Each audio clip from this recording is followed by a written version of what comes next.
Somewhere in our darkest history, the body of a sleeping king lies low. Under the earth, under anonymous trees of the border forests, where is he now? From the grave below the unmarked stones, 600 years of myth grow from his bones. Time does not quell the memories. Am I amongst friends? Can you still speak a few words of Cymraeg? I'm glad. I shall dare therefore to wear once more the colours of Glyndŵr, and talk to you of times gone, when cries of freedom echoed through our land and Owain was our leader.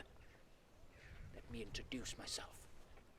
My name is Robert ap Meredydd, of Gesail Gyfarch Dol Benmaen, not to be confused with my brother Ieuan. While he and his treacherous friend Hulkin Llwyd of Glynllifon held the castle in Carnarvon for the King of England, I was at the gate with my fellow men. Yes, one of the leaders of Glyndŵr's fight for freedom. Death would be my brother's prize, and dreams of glory mine, as I fought for a new dawn under Owain's rule. But alas, despite 8 years of raging war and victory for Glyndŵr in many battles, it was not to be. And years later, as my life draws to a close, Wales remains under the rule of a distant English king. Owain calling his men to arms now seems futile. Times have changed.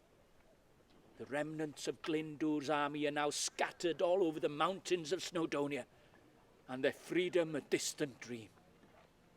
But no one can take from me my memories of serving my glorious prince, from my days as a growing young man of 14 years old.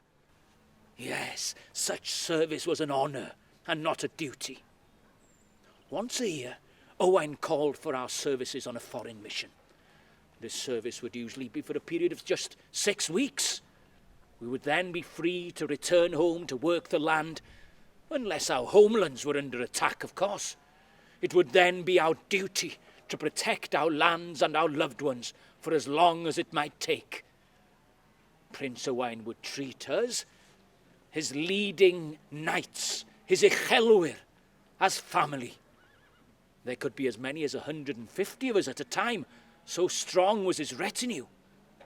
We would all be presented with a shield, a helmet, an axe and a crossbow, made from the wood of the strongest yew trees. We, the Cymry, are considered the world over as the champions of the bow and arrow. In many ways, it's our own invention and one of the deadliest tools of the battlefield.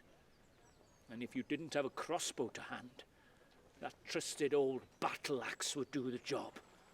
Bw holl Loegr, bwyach liwgoch. But for the last weary 5 years, I have had to look out for the foot soldiers of the English king. They wander our lands in an attempt to entrap any remnants of Owain's followers and transport us to the Tower of London, or an even more gruesome fate. For it is now 5 years, some would say, since Owain died in the arms of his daughter at Monington in Herefordshire. According to others, perhaps not.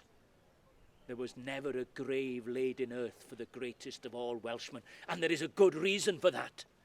Owain Glyndŵr is no ordinary man.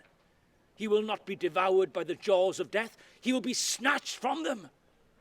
While the Dragon of Wales breathes, Owain continues to accompany us. And while Owain is with us, I will keep his colours close, ready for the call-up when it comes. If Owain Glyndŵr is indeed in hiding somewhere within our lands, then it is your task, as his foot soldiers, to locate him. Have you an ancient building within your parish? An old farm, castle or church that dates back to the 1400s? An old cromlech or hill fort, maybe?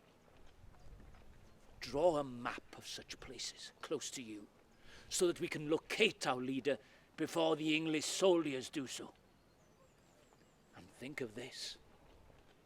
Have you seen your family tree? How far does it go back, I wonder? You may be related to Owain Glyndŵr. Your great-great-great-great-great-great-grandfather may have been one of his Ichelwyr, one of his knights like me. Enjoy your searching, and we shall meet up again on the uplands of Wales.